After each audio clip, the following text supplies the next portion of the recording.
Nos últimos meses, o continente africano voltou a chamar a atenção da mídia internacional. Claro, chama atenção apenas quando tem esses problemas identificados aí pelo pensamento dominante, que a palavra bonita que eles usam é ruptura democrática, ruptura institucional, instabilidade, né?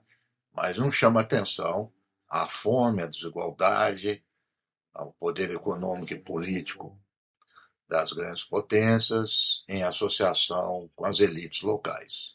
De agosto para cá, dois países chamaram a atenção, que é o caso do Níger e do Gabão, ex-colônias francesas.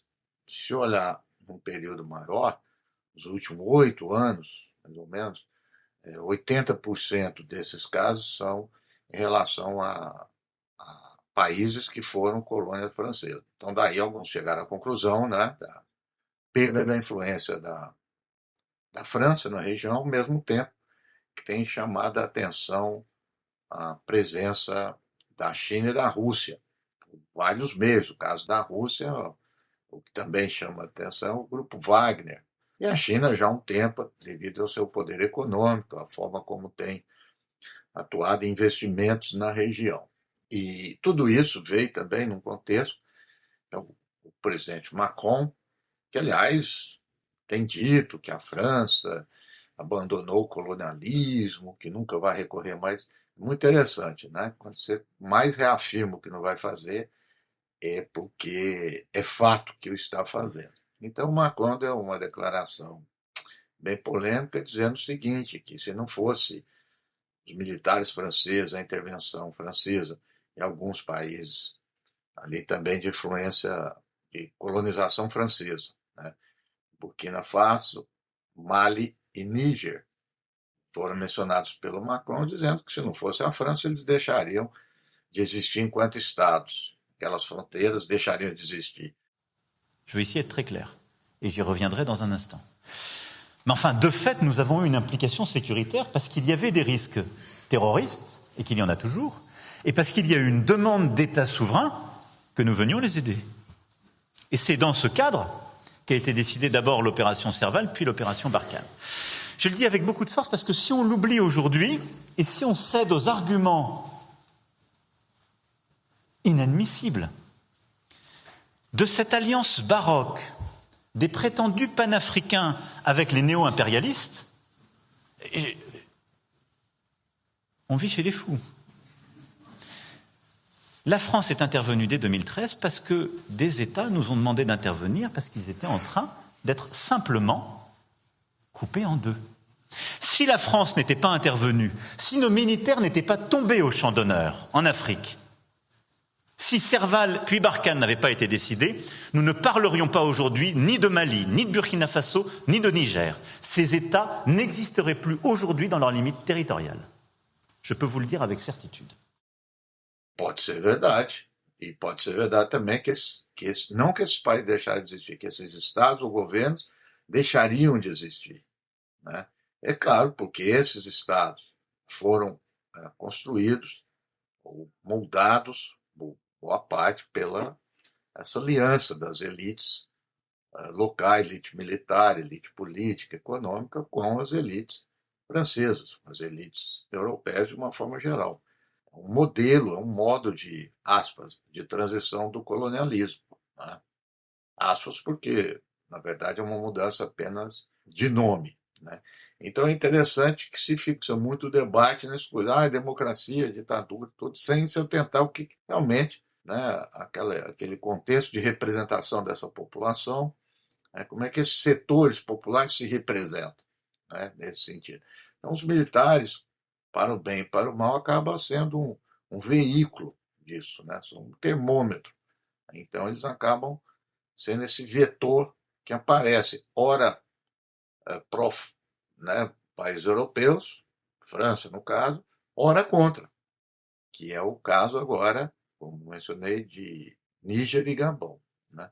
Mas, para além disso, o que se observa é o seguinte, esses dois países, de uma forma geral, tudo ali é muito rico em minerais, né? Ouro, manganês, Então, o caso do manganês, por exemplo, tem aparecido na Comissão Europeia como um material importante para a questão da transição energética. Né? No Gabão é o petróleo. Né? Também há nesses países ouro. E para além do volume total de comércio ou de investimento da França, o que importa são presença de grandes corporações. Então, há grandes corporações francesas nesses países, né, e que acabam no esquema clássico, né, de corporação aliada a Estado, ou seja, imperialismo, fazendo com que, né, a força armada e econômica atuam conjuntamente fazendo a intervenção. Isso que está acontecendo agora na África não chega a ser uma primavera árabe, né, mas se assemelha na medida que coloca em questão essa estrutura. No caso do Níger, além disso, tem um território onde é o centro de articulação dos drones dos Estados Unidos. Os Estados Unidos têm uma base de drones nesse lugar que, por sua vez, acaba se difundindo ali por todo o território ao lado. Né? Enfim, também tem uma conotação militar. Então, ou seja, de um lado, muitos estão dizendo, e é a verdade, que, de certa forma, é uma disputa, né? Começa a aparecer aí uma disputa nesse terreno, né? Nesse território, nesses países, nessas nações, em vários lugares da África, entre China e Rússia de um lado e França de outro. É verdade. Mas não acho que isso esconde também outra questão. A presença popular, as manifestações populares. Porque parece que a população em geral é apenas um joguete, né? Apenas um objeto da ação dessas grandes potências. Mas, na verdade, elas estão se manifestando. Há várias cenas aí nas ruas das cidades no Níger e no Gabão, com manifestações populares acontecendo.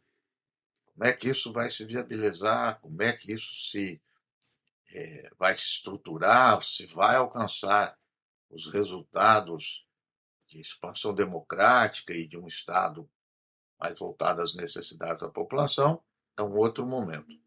No momento agora, a constatação é essa. É muito simples, claro e objetivo.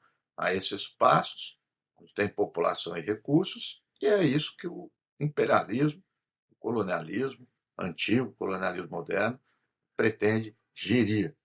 Pretende não, gere. Né? E há contestação o que está acontecendo é a contestação em relação a isso. Então há um questionamento muito forte nesse momento de guerra da Ucrânia, de redefinição da ordem internacional. Então, nós vamos notando que há impactos em várias regiões do mundo, né, que também estão em franca ebulição. Oriente Médio, África, América Latina.